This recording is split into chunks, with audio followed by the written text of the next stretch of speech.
In the quaint valley town of Windermere, where laughter danced on the breeze and colors splashed vibrantly against the sky, an annual spectacle known as the Kite Festival brought the community together each year. The townsfolk would gather to witness the breathtaking sight of kites soaring high, each crafted with care and ambition. But for Leo, a boy with dreams as vast as the sky, the festival had transformed into a yearly reminder of his failures, an occasion he dreaded more than he cherished. For 3 long years, Leo had poured his heart into constructing beautiful kites, only to watch them meet tragic fates. The first, a radiant red dragon, tore into confetti upon its ascent. The second, a majestic eagle, snapped mid-flight and plummeted with a heart-wrenching thud. And the third, his most splendid creation yet, hung limply in the air, defeated by a deadened breeze. The laughter of his peers echoed in his ears, morphing his name into a haunting chant, "Low fly Leo." On the eve of the 4th festival, Leo sat in his dimly lit room, staring at the new kite he had named the Zephyr. It was a work of art, adorned with delicate swirls of blue and gold, but instead of excitement, a hollow dread consumed him. The thought of failure gripped him harder than ever. He envisioned the string going slack, the disappointment of the crowd, and the inevitable ridicule that would follow. "I can't do this again," he whispered to the empty room. The pain of failure felt more comforting than the anguish of hope. Just then, a plan emerged in his mind, one to escape the agony of expectation. He would feign illness in the morning, retreat to the safety of his home, and quit. As Leo hoisted the crate containing the Zephyr to store it in the attic, a memory surged forth, a moment shared with his grandfather, a retired fisherman who had weathered storms of his own. Leo recalled the old man's voice, gentle yet firm, as he gazed out at the vast ocean, waves crashing upon the shore. "Leo," his grandfather had said, "a wave doesn't gain strength by rushing. It becomes strong by being steadfast. It pushes, and pushes again, even when the tide pulls it back. If you quit before the next wave, you'll never feel the force you could have become." The weight of the crate felt heavier, and a spark ignited within Leo.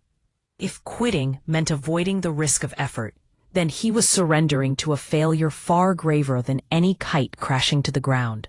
With renewed resolve, he set the crate down, unpacked the Zephyr, and vowed to try once more.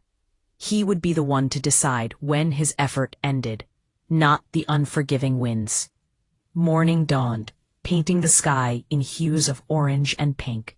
As Leo stood on the festival field, legs trembling like leaves in a storm, Marco, the reigning champion, shot him a dismissive smirk, but Leo merely gripped the string tighter, the Zephyr poised for flight.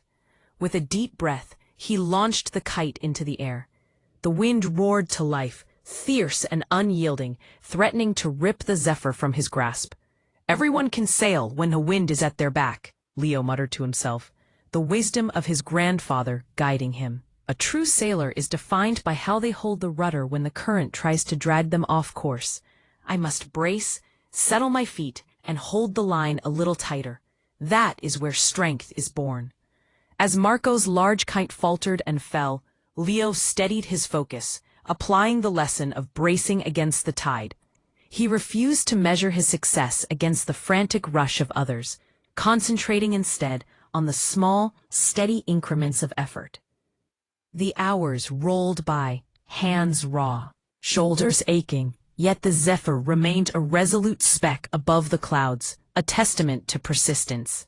Finally, as the sun began to dip behind the mountains, the official signaled the end of the day. To his astonishment, Leo's string was the only one pointing triumphantly at the peak of Mount Cinder. He hadn't won by luck or speed, but by unwavering determination. The mayor approached him, placing the Grand Master ribbon around his neck, her voice filled with admiration. "You didn't fly the fastest, Leo. You flew the longest and the steadiest." The crowd gathered, their eyes wide, not on the ribbon, but on Leo's calloused, string-burned hands. Even Marco, once a source of mockery, stood speechless. Then, Alex, the boy who had coined the nickname Low Fly Leo, stepped forward, wide-eyed. "Wow, Leo," he murmured, genuine awe in his voice. "How did you hold the string so long?" Leo met Alex's gaze and replied simply, "I didn't try to win. I just refused to lose to the voice in my head that wanted me to quit." In that moment, he understood that the previous 3 years had not been wasted. They were the training ground that prepared him for this very moment. The only true failure, he realized, was the last attempt he never made. From that day forth, the nickname vanished, replaced by a new title, one that resonated with respect: the Steady Hand. Leo had come to understand that the real victory lay not in reaching the mountain peak, but in the courage to climb it all.